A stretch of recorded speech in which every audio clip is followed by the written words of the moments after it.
Hello, my beautiful friends. I am Laurel Bleadon-Maffei with Illuminating Souls, welcoming you to this episode of Sleepy Bedtime Blessings, a podcast designed to help you rest, relax, and fall asleep, all while deepening in your connection with your beautiful team of angels who love you so. If we're meeting for the first time, I am an angelic practitioner, a spiritual teacher, and an encourager of souls.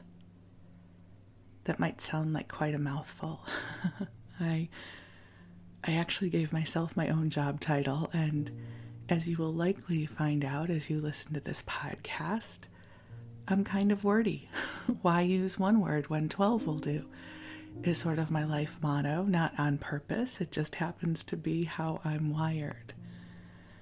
So in my work as an angelic practitioner, the best job ever, I offer one-on-one angel sessions that will help you connect with your divine guidance and your team of light. I offer soul mentoring, which allows for ongoing support as you move through a time of transformation or growth. And then I offer a variety of classes. And I have a new class starting just about every 6 weeks.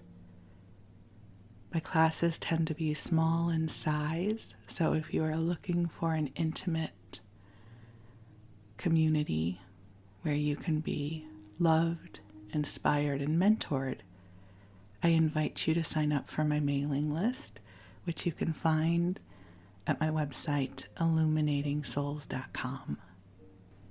But for now, the angels and I are here to bring you soothing, comforting energy, some heartfelt conversation, and maybe even a story or two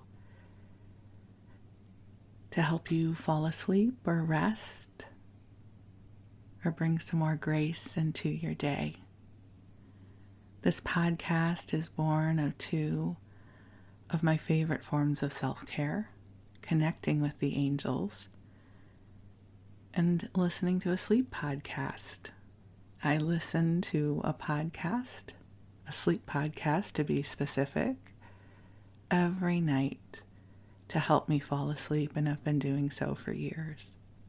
And that's what guided me to create this podcast for you. I'm laughing, I'm sorry.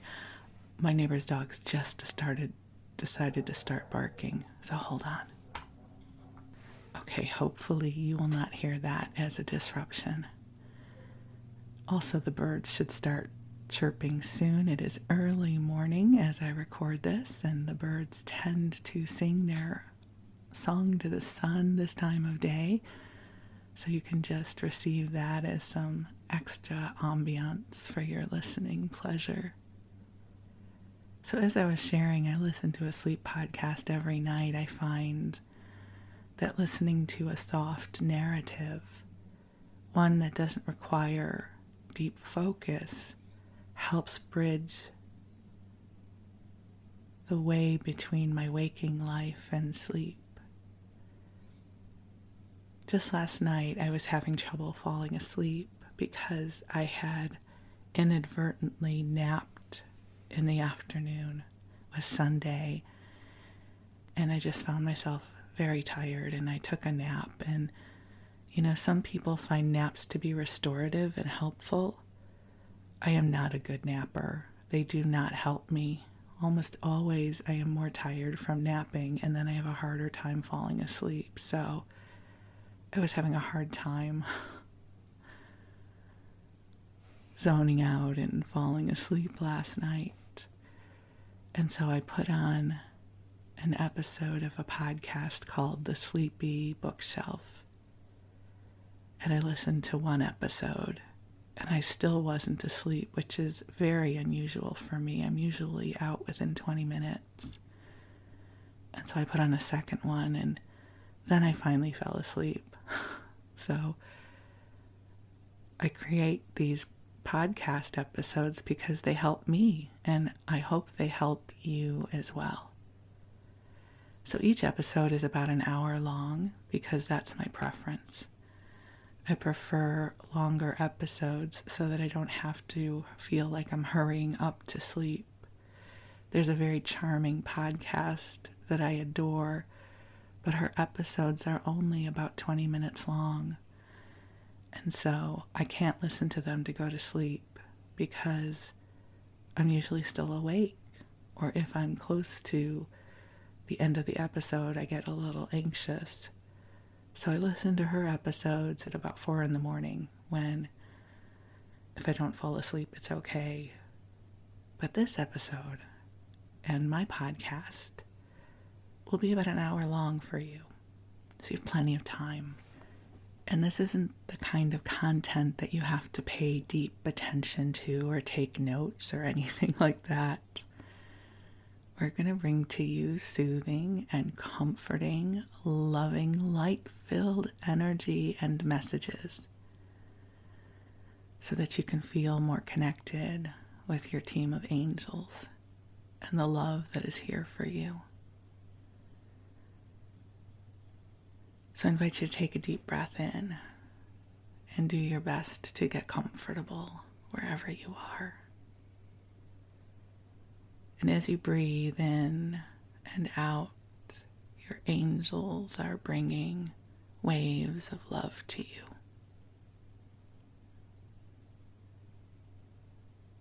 And I'm pausing because I'm trying to decide or attune to the flow for this episode. I have a theme I want to talk about, and I'm trying to decide, is this a conversation we have before I bring the angels in or after? And I'm just tuning in with the angels. Okay, well, they say before. So let me share with you the theme. This is not story time, just so you know. Story time will come later. But I want to share with you something that's been very present for me. I'm going to be a little cryptic here, and I hope you'll understand why. I'm not ready to have a really detailed conversation about this, but what I have found often is that when I am navigating something, if I can reflect upon it and share it with you, it might help you where you're at as well. So I'm struggling with something. Now, before your beautiful empathic heart gets worried, this is struggling with a small s, not a capital S, not all caps. In fact, if I were typing this out in a sentence, the word struggling might actually be in a smaller font than the rest of the words. So this is a small struggle, but sometimes and somehow feels enormous. So I am in the midst of a beautiful, heartfelt, creative project that I am deeply excited about. And yet, there is a part of this that intimidates me and overwhelms me. There, I said it. And for the past few weeks, I've been dancing around it. I've been distracting myself. I've been working on the part of the endeavor that delights me. The best metaphor I can give you is if I wanted to learn to make cake, because if you know me, everything somehow comes back to food. So that's my metaphor. I'm enjoying the part where I'm going to sample all the different kinds of cake that I like so I can decide which ones I ultimately want to specialize in. But the part where I actually have to learn how to make the cake and trial and error and have flour all over the floor, the part that feels hard is the part that I'm struggling with. And this is not an unusual pattern for me. If you've been listening to this podcast or you've taken any of my classes, you will know that I do not like hard work. I don't know that many people love hard work, but I really have an aversion to it. I like the parts of life that are joyful and happy and fluffy and playful. And so much of what I have done with Illuminating Souls has been born out of the parts that I love and enjoy. Very little of what I have to do for my work feels like work. It feels like great joy. And so there's this aspect of something new that I'm doing that I'm struggling with because it feels hard and overwhelming, and I have built resistance up to it. And so I thought I would just share that with you, that I am a human being like you, and perhaps there is something that is calling to you that maybe you're struggling with as well. Maybe you know all of the beautiful adages we talk about here, right? That your spirit is mighty, that you are a creative spirit, that you are powerful, that you are beautiful. And yet, there's this thing that feels hard, that maybe isn't really hard, right? There are things that I do every day that I find easy that other people might find hard, right? I find it easy to talk with people on a podcast. I find it easy to teach. I find it easy to create beautiful, inspiring messages for people. And maybe for you, you have a calling for that, but it feels hard or it intimidates you. It's like we all have this arbitrary bar that says, my comfort zone is here. And then that no man's land beyond the arbitrary comfort zone. That's the part that's hard and scary and intimidating. And so I just wanted to reflect on that with you. I don't have any brilliant answers on how to navigate it, but one thing did come forward for me. One of the ongoing conversations over the years that I have with my husband, and it always amuses me when it comes up, is if I'm struggling with something and I am sharing with him about it. He's a good listener. And he gets this little twinkle in his eye and he says, have you talked with your friends about this yet? And that is code for, have I asked the angels for help about this yet? And almost always my answer is no. Because when I am in my earth girl mode, when I am in my Laurel is overwhelmed mode, I forget all about the angels. I don't want you to think that I live 24/7 plugged into this beautiful, exalted place of love. I mean, it's always plugged into me, but I'm not always observant of that or aware of it or dancing with it, however you want to use that metaphor. And so my answer to my husband is almost like, yeah, no. And then I'm a little embarrassed and I think, wow, this is what I've devoted my life to, and I have forgotten to do that. And so this morning, as I was receiving my shower download, which is always sacred time, about what I was going to share with you in this episode, it occurred to me. And Wes was not there with me. I wasn't talking to him about it, but his voice lives in me. And I thought, wow, you know what I haven't done? I haven't asked the angels for help with this, which is crazy. I mean, I know they're helping me with it, first of all. I know they're in the room. I know they're helping me with it. But I haven't asked them to help me come into a state of inspiration and ease in the creation of this part of this endeavor. To me, it has felt like it will require a lot of efforting. It'll be hard. I didn't even realize I had it wired this way. I think sometimes we spend so much time in familiar ground that we lose altitude and we forget how much we're participating in the creation of these experiences. So, in this moment, I am asking the angels to come in and help make this easy or graceful. And graceful. I'll take both. So from this place, I want to call in the angels so that you know they're here and I know they're here. And if there's any place that you're feeling overwhelmed or intimidated, or maybe you have a creative project that has been whispering to you for a long time that you just can't seem to get movement on, let's call in the angels. Let's bring in some love. Let's clear the path for more light. So I invite you to get comfortable.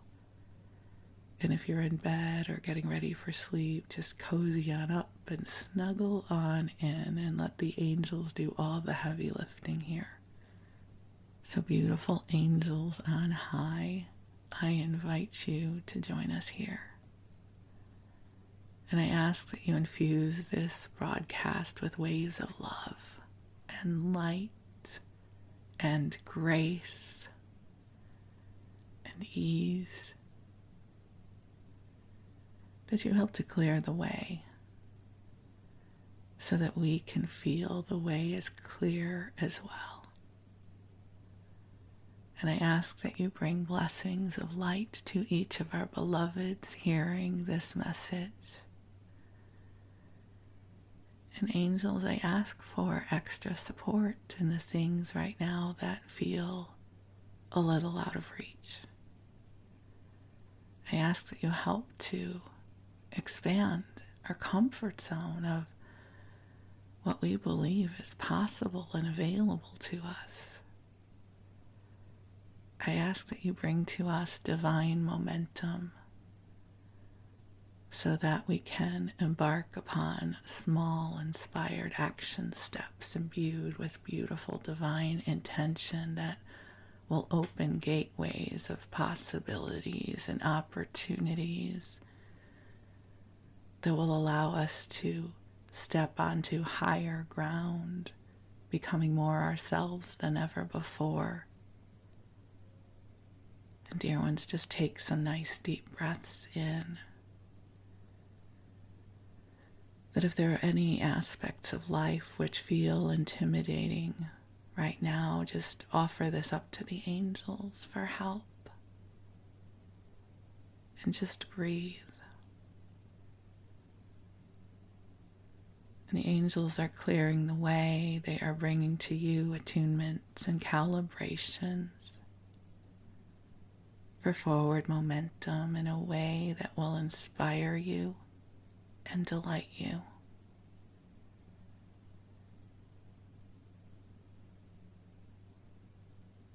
You know, I'm hearing the angels come forward, and this is sort of the essence of what they're saying or reminding us of. There are things that are hard because they are hard. Yes? There are things that are hard, and they really are hard. And then there are things that are hard because we make them hard. Isn't that interesting? So, the angels are bringing us healing, especially around the parts that feel hard but don't have to be hard, right? To help open up some spaciousness for a deeper breath. to bring in that beautiful place of effortlessness wherever it is readily available to us.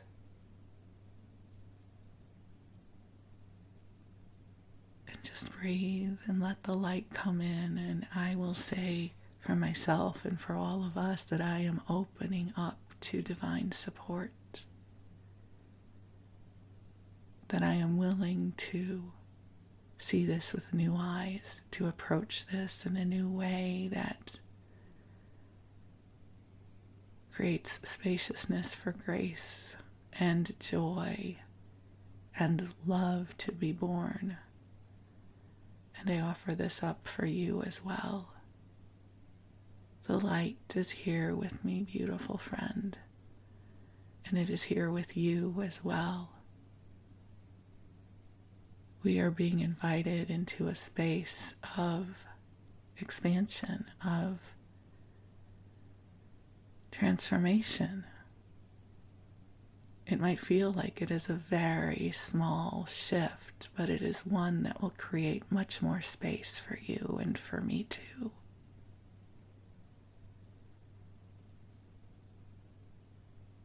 So take another deep breath in, allowing this light to move through your body, to move through your mind and your emotional heart, and receive the invitation that is singing to you. One of my teachers, Mary Halnick, has said before, I love this quote from her. She said, there is a difference between inertia and incubation. And I'm pretty good at discerning the difference. I love that invitation for reflection. And I will offer up that this specific area that I have been reflecting on with you is a place where I sense I have slipped into some inertia. And so I ask for divine momentum, some help to get things rolling in a way that will be beautiful and joyful and easy, so that even more beauty can be born into this world, into my life, into the life that I share with you, all of that good stuff. And I affirm this for you too. My beautiful friend, there are beautiful whispers of encouragement and inspiration and creativity that are singing to you now as well. And you don't have to figure out how to do it or what to do. There is divine momentum coming to you now, flowing to you to bring more ease and light your way.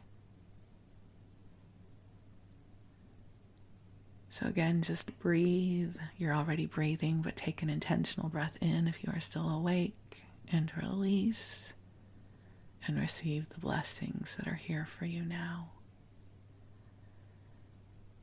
And so if you are intending to fall asleep, you just drift off whenever you are ready.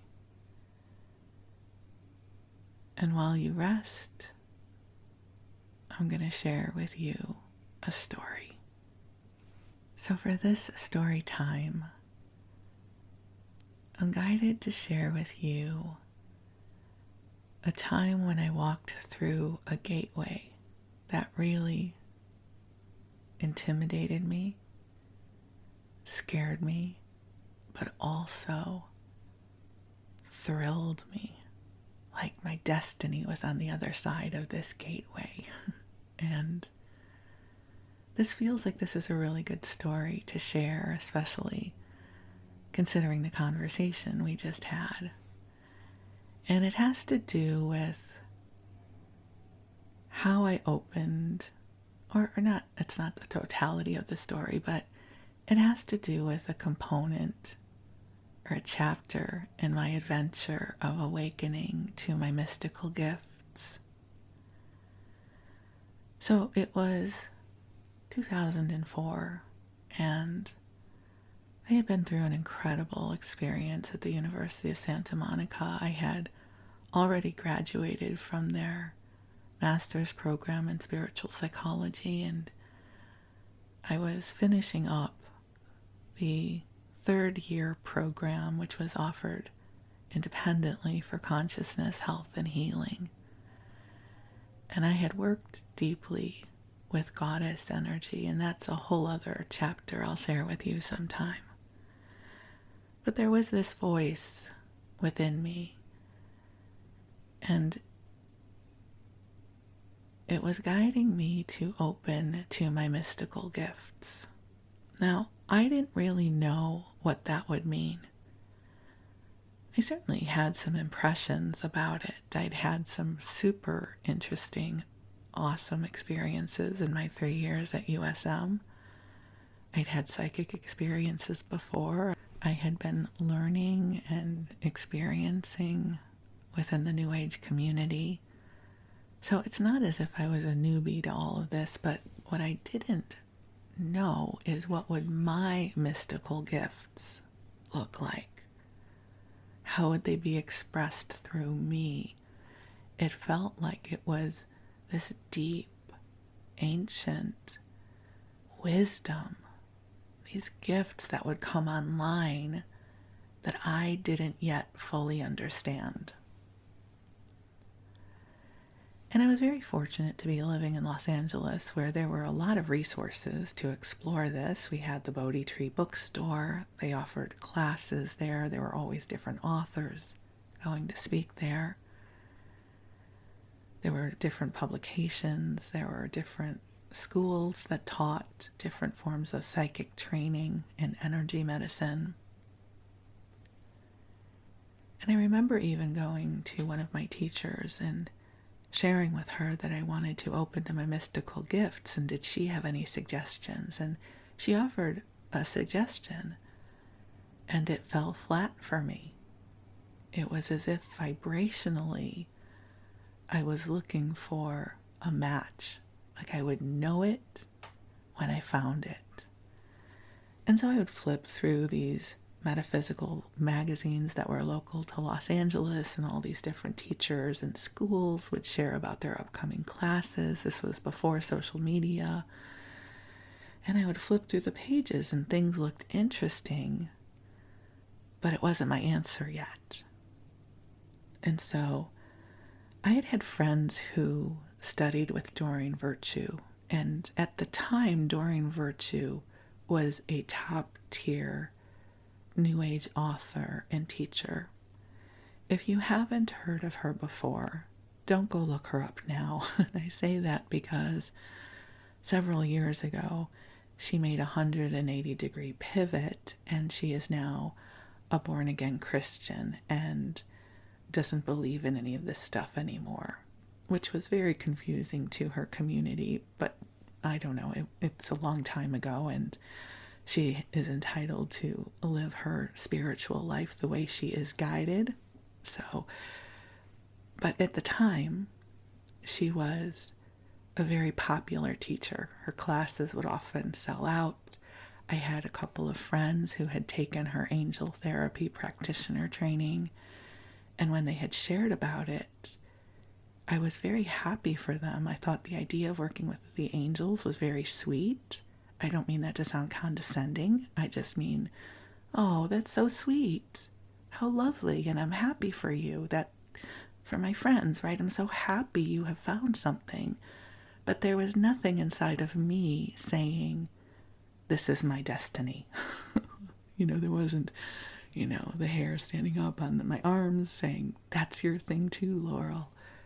But I remember just continuing, like, what is this going to mean to open to my mystical gifts? It felt like a calling. Something was moving inside of me. And so one night, I think it was, I seem to think it was nighttime, I was at my computer, and something told me to go look at Doreen Virtue's website again. I had visited it before, because again, I had friends who had studied with her. And as I was going through her website, she had, I don't know, probably a half a dozen classes she was offering. One was a mediumship class that would take place in October. And then there was also going to be an angel therapy practitioner training in Glastonbury, England. Now, if you don't know about Glastonbury, England, it is very goddess-centric. So as I was working with goddess energy in 2004, I had become very enchanted with the idea of Glastonbury. I had read Mists of Avalon, and I thought, wow, that sounds amazing. And this is what I heard or felt or knew. I heard this knowingness in me that said, if you want to get where you are going, take these 2 classes. And what they were talking about was the mediumship class and angel therapy practitioner training in Glastonbury, England. And they said, don't whittle this down to size. Don't have this make sense. Sign up for both of these classes right now. And I knew what they were talking about in terms of whittling it down to size, because I tend to be thrifty. And if I was going to take angel therapy practitioner training in Glastonbury, I would pay for a hotel and air travel, and, it'd be a more expensive trip, even though I could afford it at the time. I could afford it now too. I didn't mean to make that sound, but I was making a corporate salary, and so that part wasn't hard. And she was also teaching it in Laguna, which at the time I was living in LA, and Laguna was 90 minutes away, and that would have been much easier for me, assuming that that was part of the recipe for what I was supposed to be doing next. But it was very clear, go to Glastonbury, and before that, take the mediumship class. So I signed up for both of the classes. It was quite a hefty investment. Thank God for my corporate salary. And then I just kind of let it go. In my mind, the mediumship class was going to be about channeling. A lot of these terms, mediumship, intuitive readings, channeling, are often used interchangeably. At least they were by me at that point.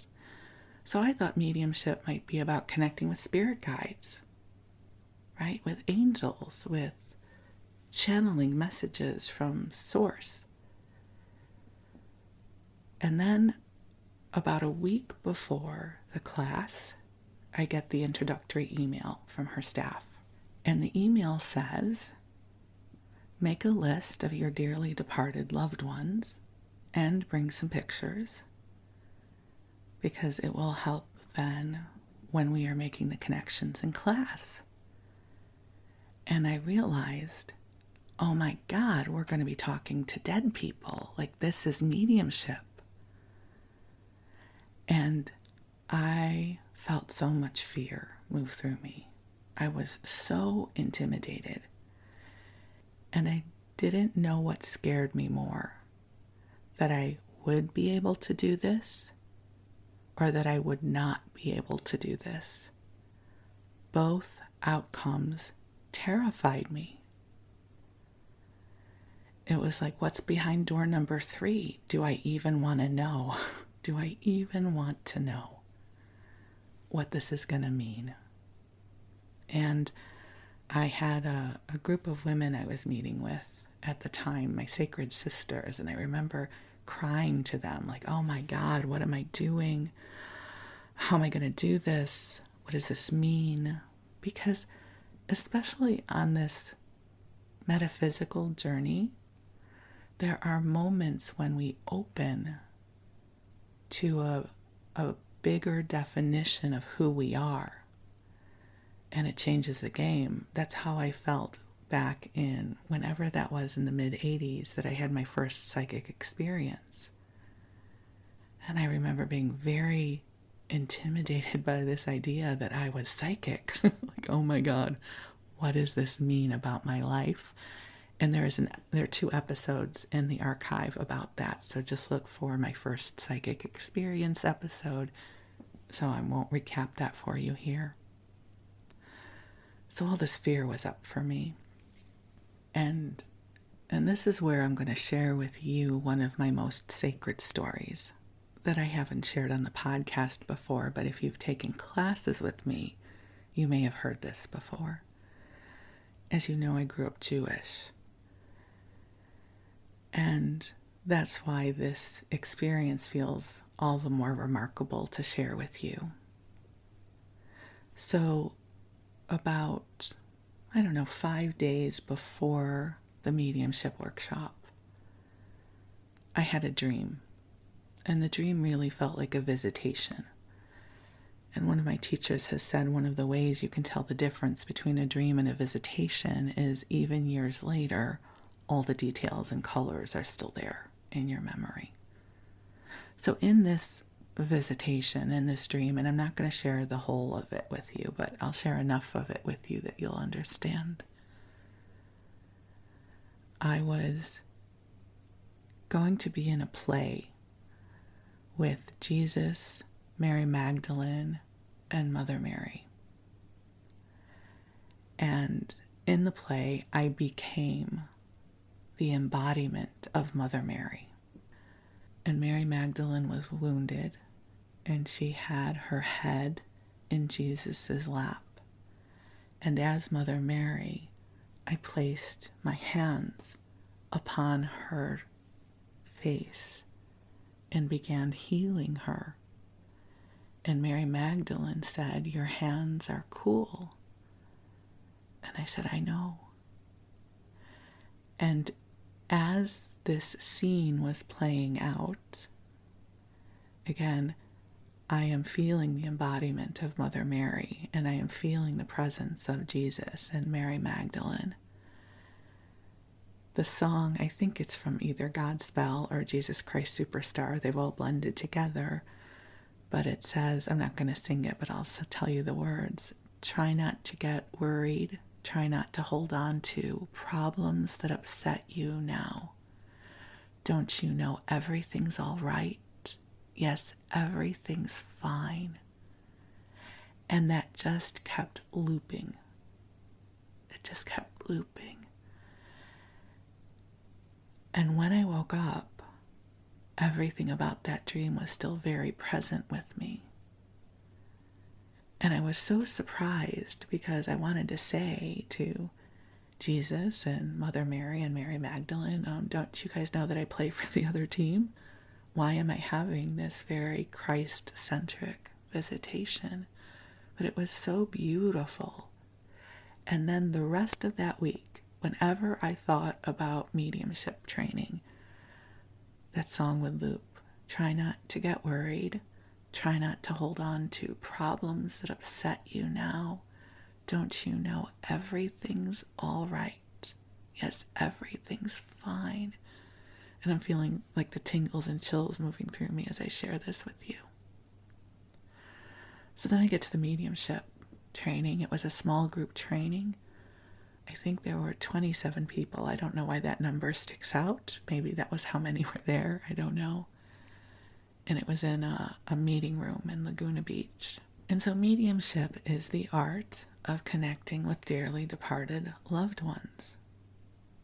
And to this day, I don't know that mediumship is my strongest gift. I think it intimidates me a little bit because you have to be able to bring forward evidential information so that whoever you are reading for, they will know that you are connecting with their dearly departed loved one. But I want to share with you some of the really important things that happened to me in those 3 days of mediumship training.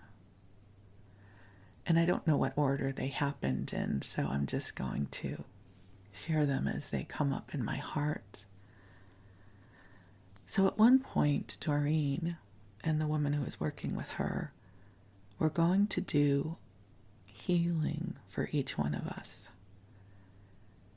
And my memory was this was going to help heal some of the fear that we had about light work. That it's not uncommon that as light workers or light bearers, we feel a fear of opening to our gifts. We're coming from 2,000 years of monotheistic belief systems that this kind of work and these gifts are dangerous and bad and will take you down a dark path, all of that kind of stuff that shows up. And I know for myself that I had been very enchanted and interested with past lives, and any time I explored a past life that had to do with my mystical gifts, it was one of those lifetimes that ended badly. I was a healer, and then it ended badly. I won't go into what that means. You can just infer that for yourself. So as I recall, she was working with each one of us. We were seated in a big circle. There was this beautiful metaphysical music playing, and she had a big Atlantean crystal that she was holding over our third eye, and there were tuning forks that were being played over our crown chakra and around our aura. It was this beautiful ceremony, and I was seated in a position in the circle that I would be in the last third of people to go. Like, so many people were going before me. So I was just sitting there in meditation because that's what we were told to do. And I was, praying for the clearing, that I could open to my gifts. I don't even remember what I was asking for, but this is what happened. I had 3 spontaneous past life regressions where I served God, and those lifetimes were beautiful. They were beautiful, and I felt the love and the devotion to God that I felt in those lifetimes. And it was remarkable. In one of them, I was a very young woman, 12 or 13 years old, who chose to go into the convent to be the bride of Christ. That's how I held it in consciousness in that lifetime. And it didn't feel like I was doing this because I thought I should, or this is what we do to be devoted to God. It felt like I had a very intimate relationship with Jesus. Like he visited me. I knew him. I knew his spirit. And I could think of nothing more beautiful than devoting my life to walking with the Christed light. So I went into the convent and became a nun. It was a very Spartan life, but it didn't trouble me because the warmth of God was always with me. And I lived out my lifetime serving God, and it was beautiful. In another regression, as I was sitting in the chair, my head and shoulders started feeling this heaviness, like almost like my head was being pushed into my shoulders, but I felt this sense of majesty and deep connection with spirit. And as I looked into that lifetime, I was going through I want to say Native American, and I don't really know what community I was with, but it was, for the lack of a better description, I want to say it was almost a Native American ceremony. And there was this massive headdress on me. It was placed upon my head, and I had to hold it up. But it was a great honor to hold it up, and I felt so deeply connected with, Mother Earth and Father Sky and my people, and it was so powerful and beautiful, and I felt like I was walking in harmony with the world. I was going to say the universe, but I don't know that I was contemplating the universe in that lifetime. It was the world and beyond. and this wisdom was moving through me and the ancestors. Like, it was just so powerful. So that was another one of the lifetimes. And the third lifetime is not as clear for me, but I was a healer, and it feels like it was in one of those ancient civilizations, like Egypt, or one we don't even know about anymore. And my head was shaved, and I'm carrying a tray full of oils and herbs for ceremonies. Again, felt very on purpose in that lifetime, very connected.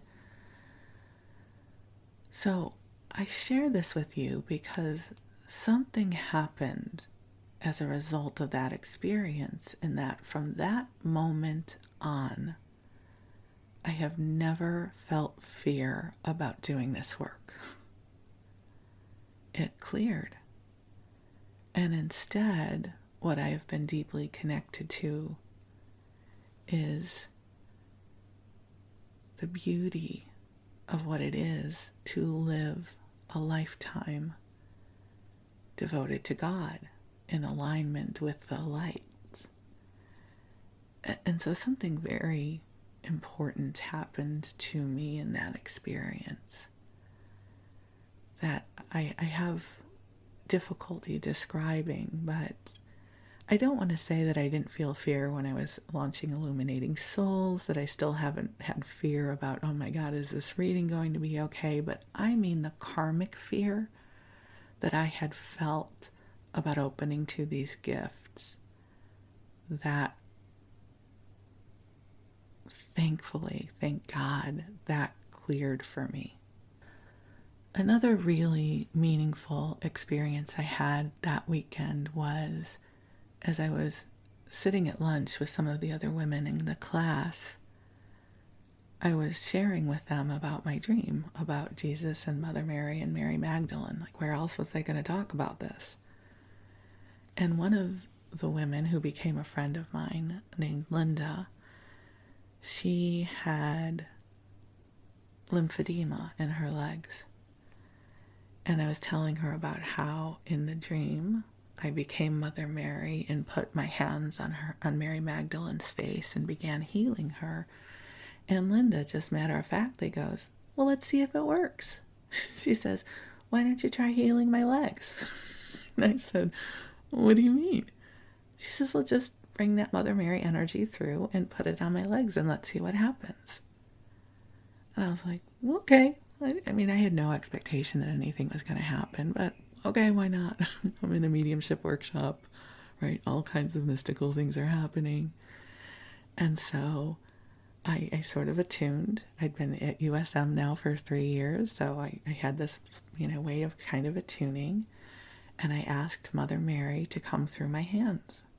That was what I did. And I placed my hands on her legs and just sort of meditated and prayed. I did not have any sort of cosmic experience in that time. I didn't know things about her, about Linda. I just kind of sat there and I prayed. And then we were done. And we just kind of looked at each other. We're like, okay, cool. Let's see what happens. And maybe a week later, so the workshop had ended and we'd all gone back to our respective lives. And Linda emailed me. She said, I just have to tell you, my lymphedema went down this week and I'm able to wear a skirt, and I haven't worn that in a really long time. She's like, I don't know what happened, but it helped. I thought, that is so interesting. Wow. And another thing that happened, again, it was a few weeks after the workshop. One of the women in the workshop emailed me and she said, I have been too afraid to share this with you, but I realize I have to get over my fear. She said, while we were in mediumship, I asked the angels to bring me a message for someone in the class. And she said, I was drawn to you, and I saw Jesus kiss you on the cheek and say, I'm looking forward to working with you. And That was the message she was supposed to give me. And so you might wonder, you're a Jewish girl, Laurel. You're Jewish. What's all this Jesus stuff?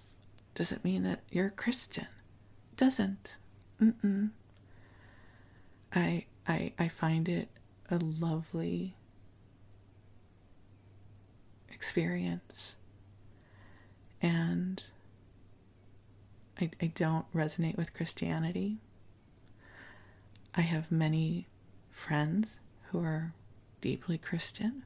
A lot of people in the Illuminating Souls family are. I find profound love and wisdom and beauty from Jesus, Mother Mary, and Mary Magdalene as guides and teachers. I suspect one of the reasons that this connection has been made so deeply for me is because it allows me to bring it forward for others for whom it is profoundly meaningful. I know it's a bit of a paradox, but it's what has shown up on my path. And I really stopped trying to understand it.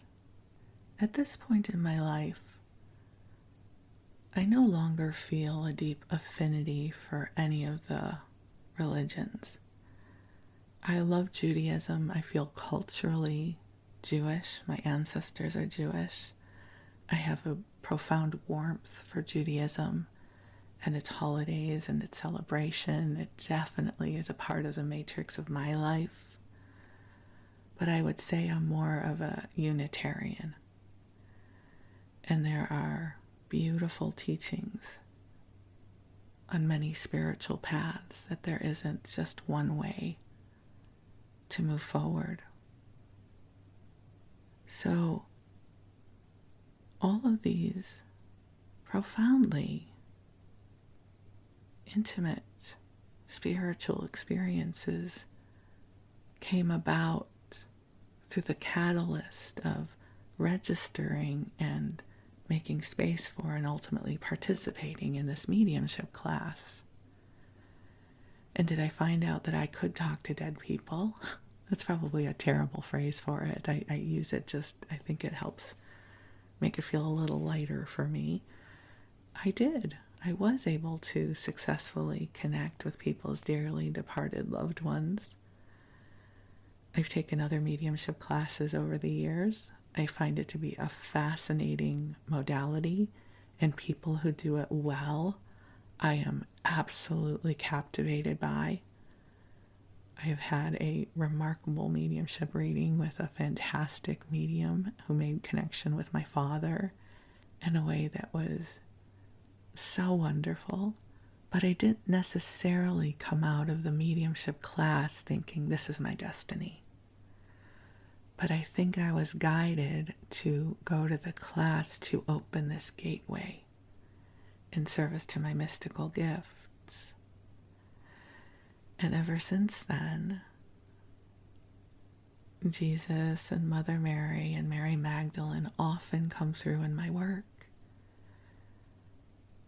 And it's so beautiful when it does, because it is almost always profoundly meaningful for whoever I'm working with. And again, I don't feel that the presence that I work with is affiliated with any specific religion. It is this beautiful, expansive, loving presence that is always here, like the angels. So I invite you to take a deep breath in. I'm going to take a deep breath in here.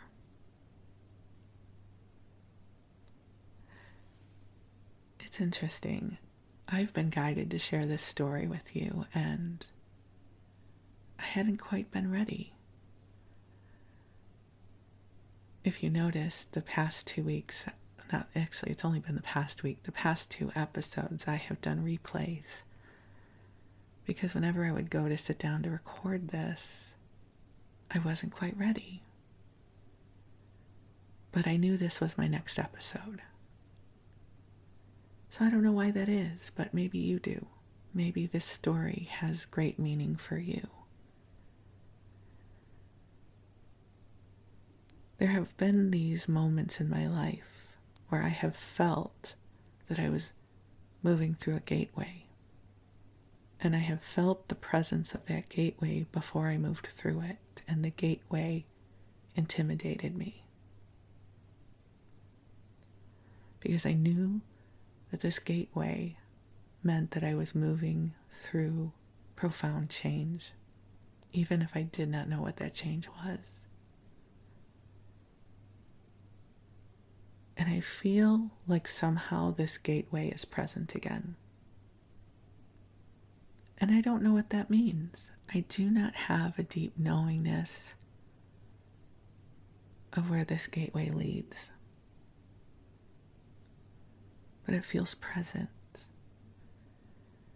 And I feel my own pattern of resisting it. Right?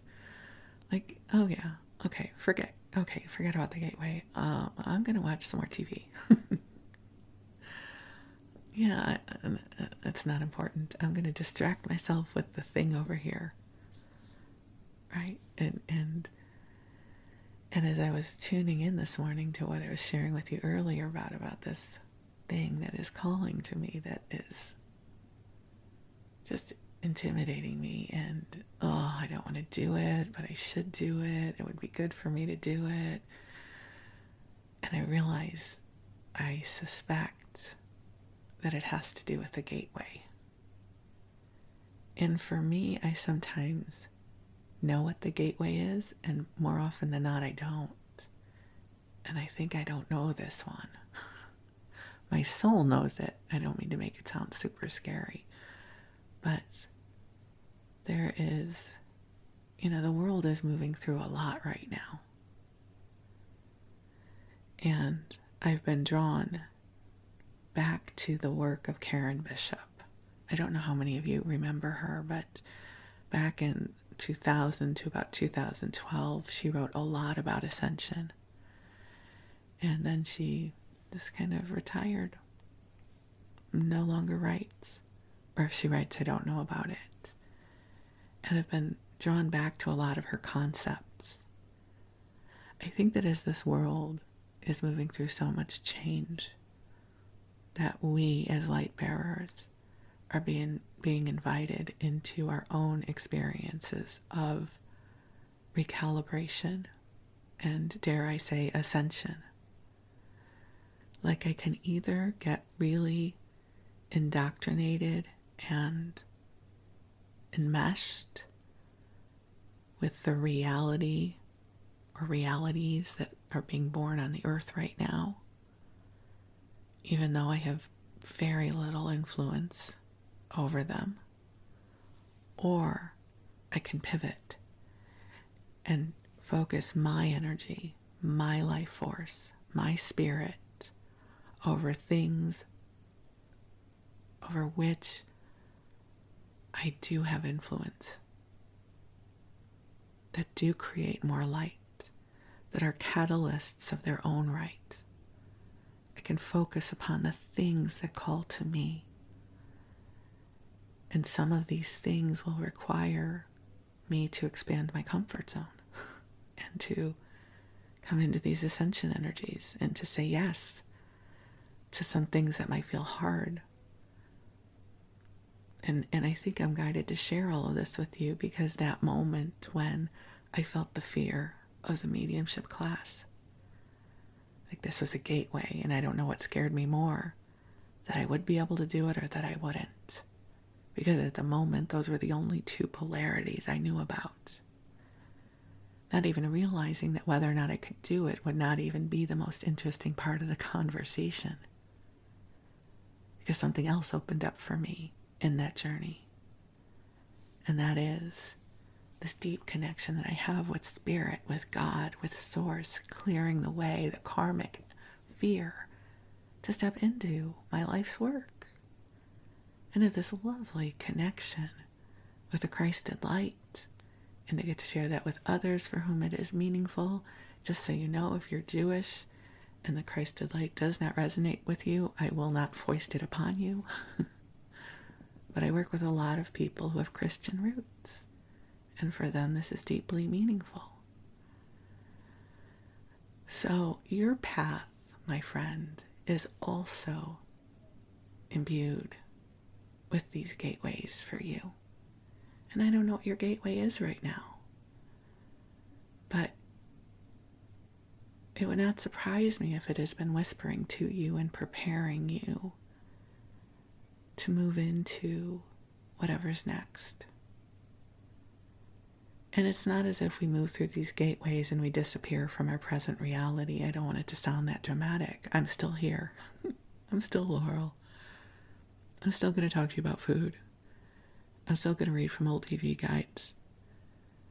There's not going to be, at least I don't suspect there's going to be any sort of profound shift that you're going to be able to. No. It's a shift within me. Right? Just like your shift might be a shift within you.